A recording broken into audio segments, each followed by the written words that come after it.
guys, welcome to the Heritage and Hustle Project. I'm here with Miss Trish in Sassy Hair Salon. I just want to let you know, just come through. It's a good energy, good vibes. All I care about is that you feel at home. So welcome, and here we go.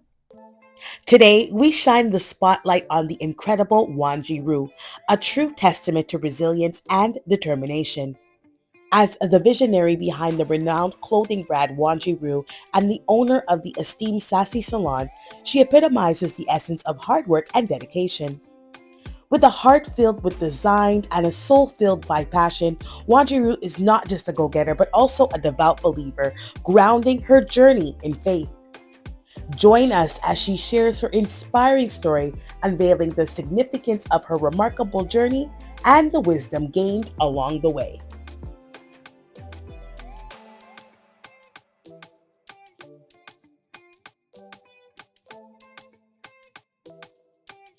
Alrighty, when I was younger, I'm telling you, you would never catch me in African clothing, right? And you wouldn't catch me in an afro. I mean, all we saw on TV or we saw in the magazines, the black hair magazines, it was never really the natural hair journey that we have now, where everybody's kind of embracing every part of themselves, not just like the hair, but what they wear. Everyone's being more intentional in what they do. So one thing that I can say is to help the community is to basically kind of like blend all of them all together, you know? Like, as I said, you would never catch me in African clothes. So when I ended up growing up and trying to see other prints, I would see, oh, this print is from Asia or this print is from India. Or, oh my gosh, this print was once an African print, like the Louis Vuitton brand, you know, and you hear that they not stole it, but they derived it from another African country. And I said, wait a minute, so our prints are actually kind of cool. And I love, like, I've always wanted to do something with design. Like, I was like always a skinny girl, and my friend used to be like, we need to make our own company so that we can like make clothes for like the skinny people, you know? And like it was like the thing, you know? And we haven't come to that point where it was like the really small, the expert, the cute stuff, not where you look like a kid, where it kind of made us a little bit big. But with life, I've seen that companies like Fashion Nova has already given us that opportunity. So I'll give them that. But at least now with the prints, let's just play with the prints. Let's just play with trying to be different, trying to stand out. And that's something that I didn't want to be when I was a kid. And now I realized that in the end, your identity is what you make it. So rock Wanjiru, come get your hair done the Sassy. The two of them together is a perfect mix.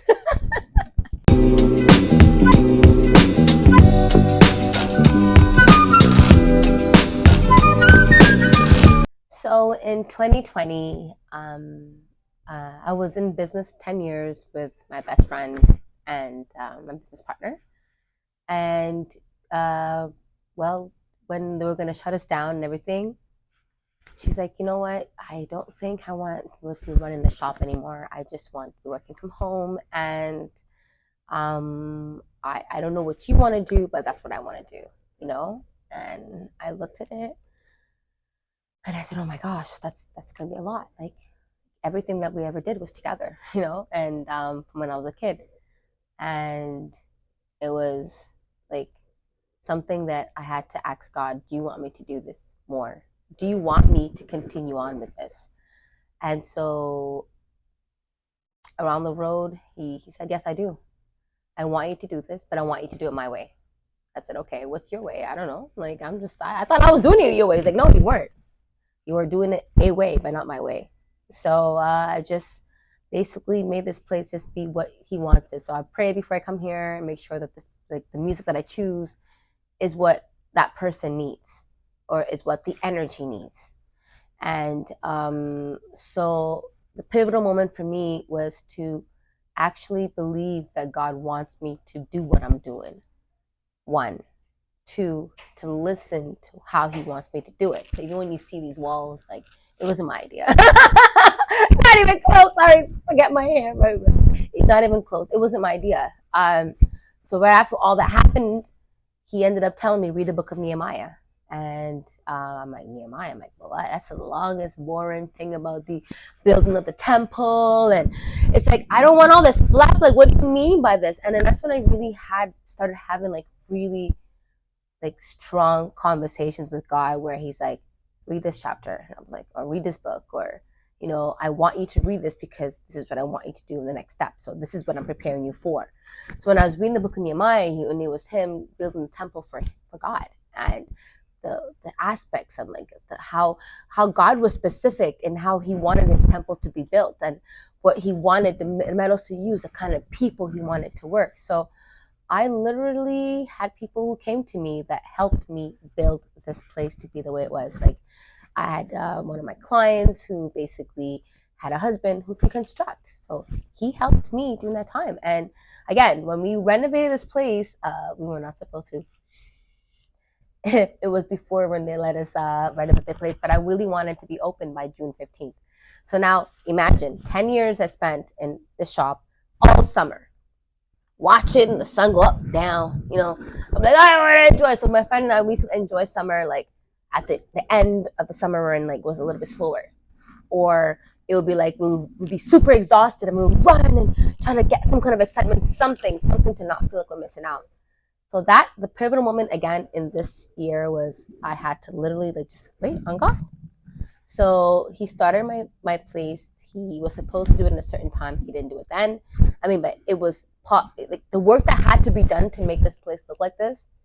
He needed the time that he needed. A lot of gutting out, a lot of cleaning, a lot of mold, a lot of this. This place hadn't been touched in like 20 years.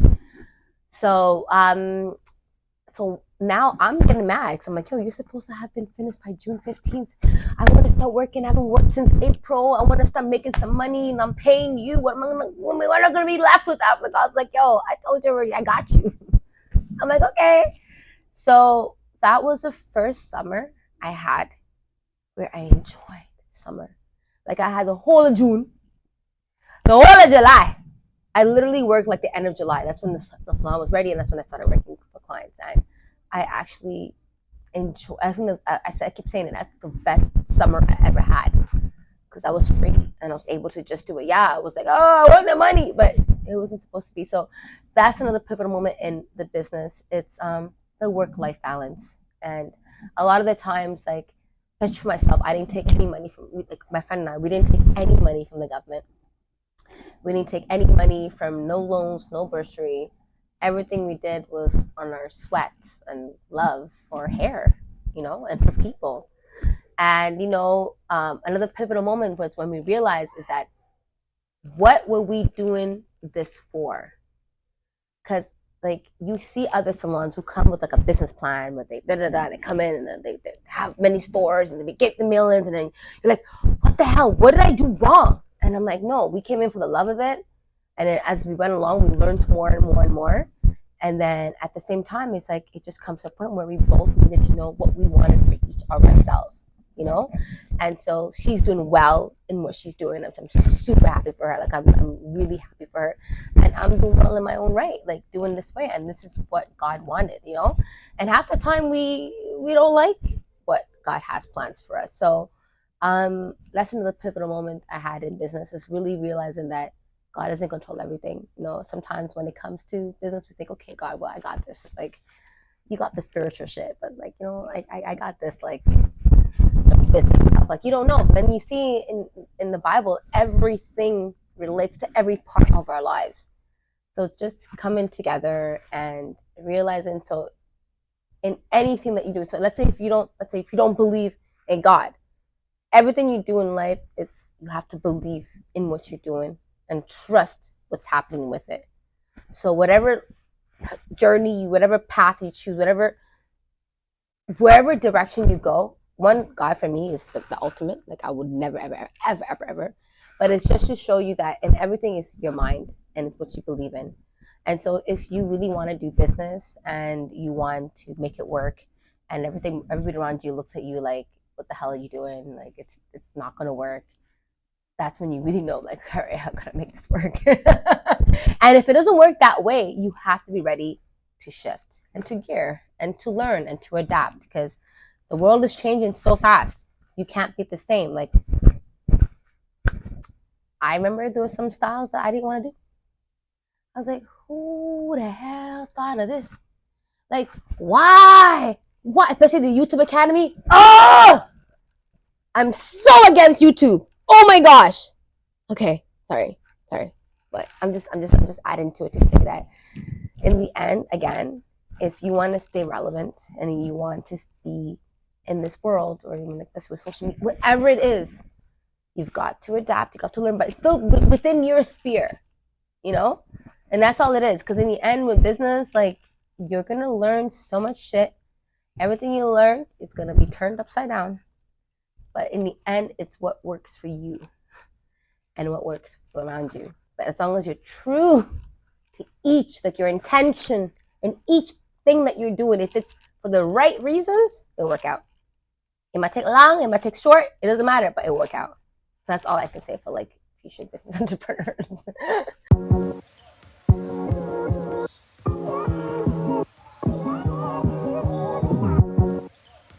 I wouldn't say only just Black entrepreneurs. It's something, a project that I kind of wanted to start here. It was a convention kind of program between like my clients who like some big shots, and then there's some little shots that have the same aspirations, and maybe there's some things that they need to know along the way that maybe they can kind of help them. And I kind of started ish, kind of where like if it just so happens that the client will come in and they're doing the same thing, I try to do a little 1-2 and be like, look, guys talk.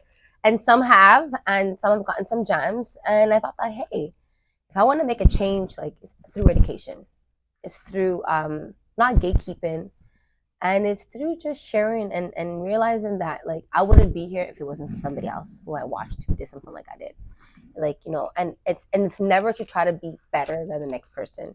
It's really always to try to make sure that you just do your things well. Don't compete with anybody else.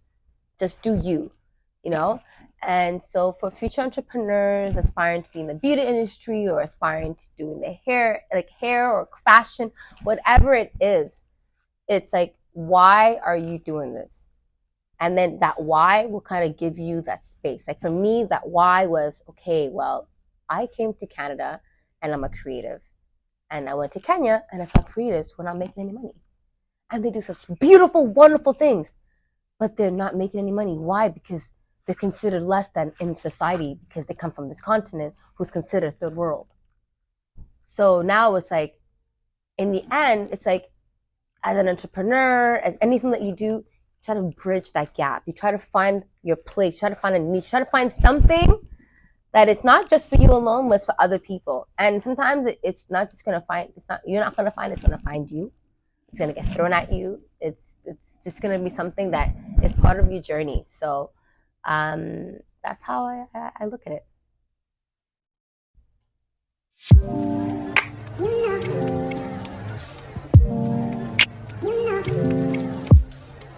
Wanjiru, Wanjiru, Wanjiru, Wanjiru. So I was born in that time. I was considered like a bastard child. Well, my mom and my dad met. My mom had me. My dad didn't know, and then my mom had me without anybody else, and she did it by herself. And she's super strong. She's 21, freaking a grown mom. My mom and I are best friends, you know, and so she had me, and she hid me for like 2 years, and like, well, you couldn't have me for that long. I'm too high. And then she said, "Okay, I'm gonna present you to your dad." And I have pictures of me and my dad, and I was like, "This is so weird." Anyways, but in the end, my mom, in our tradition, I was supposed to be named after my dad's side of the family. I was supposed to be named after his mom because I'm his first child, his first daughter, and you know, there's certain names, and I was given my grandmother's name. Now her name now is Wanjiru. Wanjiru, when you go back to it, is bold. They're very entrepreneurship. They're like, you know, my grandmother is a riot. It's a riot. I'm gonna show y'all about her when I go to Kenya in like a week and a half, 2 weeks. But she's a riot. She's actually our little tyrant right now. Like, but she is a woman of business. She built so much. I am here only because of her. The name that I'm given, I embody it. I live it, and I respect her for it. And a lot of the times, like I'm considered her favorite. I don't know, I guess maybe because she sees a lot of me in her. But I don't want to be a riot when her age. I really don't. Ah! But I also just see what it is. It's just like they come from a time when they didn't heal from trauma. They didn't heal from certain things that kind of brought them to this point. So I would say that I'll probably be a little bit better version of my grandkids would be a little bit better. You know, like we expect to kind of pass on like a better gene and stuff like that, whatever it is. And so therefore, Wanjiru is just a name that I was given by my mom based on my grandmother, and it's part of the 12 tribes of in Kenya. No, 10 tribes. Sorry, part of the 10 tribes. The 10 daughters of this big magnificent guy that had like 10 daughters, and so these names are passed on. So there's Njeri, there's Wanjiku, there's like I can't mention all the names because I'm also still learning them. So I'm not gonna lie, I'm not gonna pretend. But so Wanjiru is just one of them, and the nickname is Shiro. So there's a lot of me. There's a lot of Wanjirus. If you go to Kenya, there's a lot of Wanjirus. And if you realize a lot of the names embody a lot of the characteristics that are so the names are passed on. And it's kind of scary because I wasn't one person to be like, all those that the whole thing, but God doesn't make a mistake in what he does. Our names are powerful, and however you're named is how you were supposed to be named. So even when like I look back, if I was named the name that my mom's dad was named, I don't embody that person. Wandera, like I don't know. But my sister who has that name embodies that person. Like, you know, like my grandmother was super like intelligent, like calm, like just like there's certain things that I'm like, you know what? I'm a firecracker. I'm a grandmother's a fucking firecracker, and I'm gonna keep on being like her, but just try to do it better, like you know. So I'm gonna talk about her because it's really what Wanjiru is to me. Is my grandmother was somebody that literally in the 60s, she was a chief's daughter, and in our tribes, like you know, you get married off, and you know, you gotta do what you gotta do. And when like so in the no, in the 50s, sorry, because my mom was born in the 60s. So yeah, so in the 50s, she was married off to a chief because she's a chief's daughter. She was married off to this person. My grandfather was very, very, very rich, extremely rich, had lots of land. So she's married off. Dowry was paid. She lived with him, had her first kid. He started beating on her, and she's like, "Nah, I ain't taking this." But you know, culture-wise, she had to stay. She stayed, got a second kid. It got worse. She's like, you know what? I'm a dip. Now this is in the 50s, right? That's like taboo, you know. So she dipped. She took her baby on her back and carried her a baby. So my aunt was in her hand, my aunt Margaret, and my aunt Teresia was on her back like a baby, and she left the land and she went and she never turned back. And it was a really bad thing for her. It brought a lot of like curses into our family because in our culture we believe in like she left the money. Now the money was never really paid for the dowry, so it's like this whole thing that went down. And my grandmother never ever looked back. And a few years later, she met my grandfather from Seychelles. So I'm the product of her leaving, right? Do you see what I mean? When you never know what you're supposed to be. So imagine she stayed, I would never have been here, right? And then, you know, so I just really believe in like when you just has so much power, and I didn't know how much power it was until I started really tapping into just like so much history. And I think that's why history is so important. And yeah, here I am. That's what Wanjiru is about. Yeah. Let's reflect on the incredible journey of Wanjiru and the immense potential that lies ahead. Her steadfast dedication, remarkable talents, and enduring faith illuminate a path of limitless possibilities.